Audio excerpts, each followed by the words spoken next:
Authenticity has always been a performance. But in the digital age, it's becoming an illusion we're trained to trust. In the 20th century, analog flaws like film grain and vinyl crackle weren't just artifacts. They were cultural signifiers of nostalgia and truth.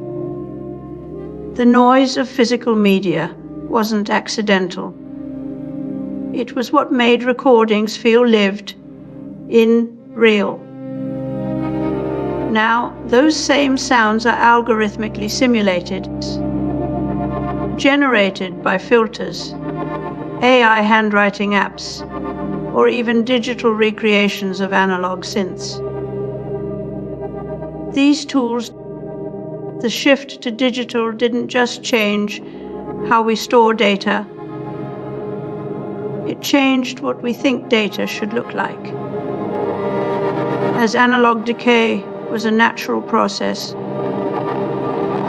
digital decay is engineered from the start. Generative AI tools don't just mimic handwriting or film grain. They actively simulate degradation as part of their design logic. This isn't about preservation anymore. It's about persuasion. We are led to trust something because it feels old, even if its only age is in code.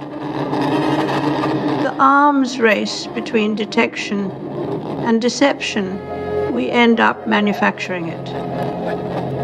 Every Instagram filter, AI voice, and retrofont package becomes a kind of memory-making device.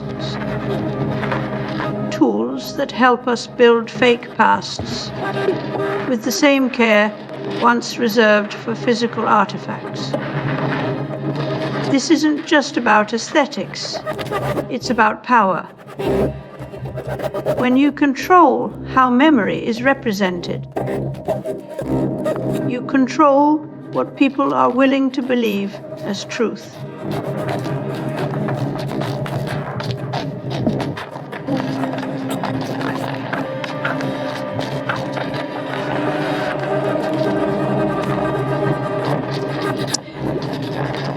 Neural networks excel at pattern recognition by simulating layered memory structures akin to the human brains. AI generated films like Dreams of Violets aren't failures. They're proof we've handed memory making to machines. The film is set in a romantic Paris, but the faces are generated, the streets algorithmic fakes. It's beautiful. It feels real. But it was never there. The illusion doesn't matter, because what matters most is how it makes us feel. Nostalgia, longing, something familiar. We're not just watching a movie. We're interacting with a machine that simulates memory as if it were lived experience. Been, the quality of memory that lingers. But now we have this pretended to have been. It's not nostalgia. It's fabrication with emotional weight. The past is no longer preserved. It's simulated. And simulation doesn't need truth to be effective. Our brains don't care if a memory was real or rendered. They only care about how it makes us feel now. So we begin to trust the machine more than we do our own recollection.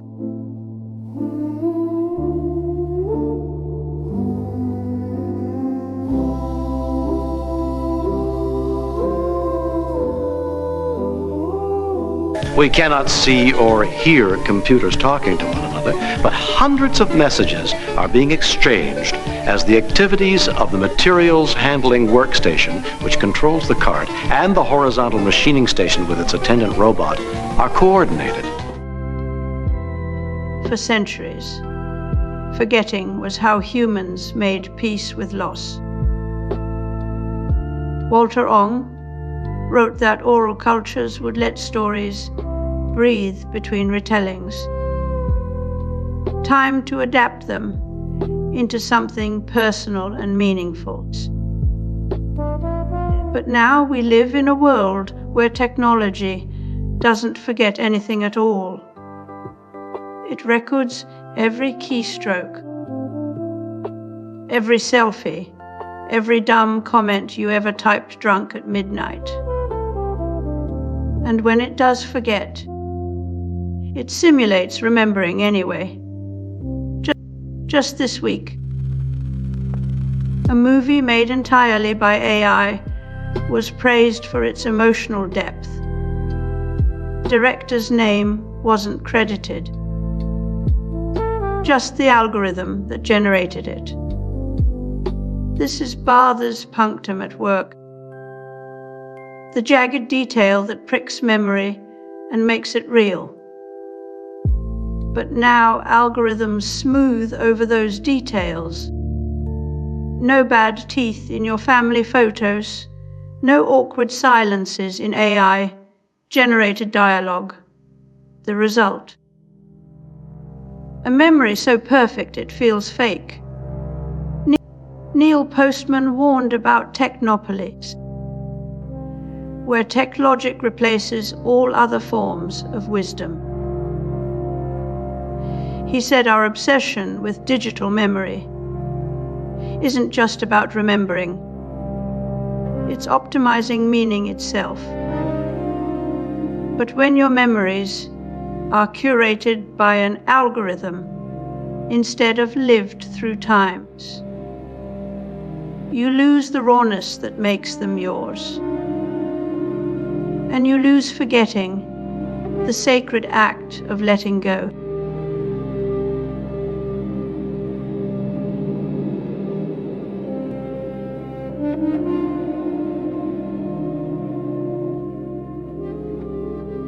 A Cray 1 supercomputer in Albuquerque, New Mexico, factored a 67-digit number in just over 13 hours. The record had been a 50-digit number. They're actually... Instagram filters don't just enhance photos. They simulate a bygone era of film grain and Polaroid haze.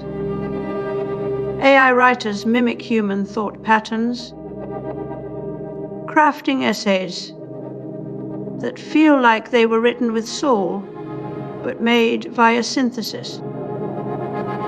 Bots replicate confusion to pass as people in comment threads or help forums. These tools aren't defects, nor are they honest attempts at preservation. They're engineered spoofs,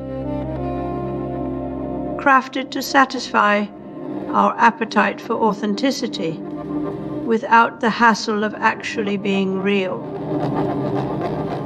We've the demand for authentic. Nostalgia is so strong that it no longer matters. If something was real, it only needs to look like it. A bot generated tweet from a deceased artist can feel more emotionally resonant than reading their actual book. This isn't just about fakery anymore. It's about creating new forms of record keeping,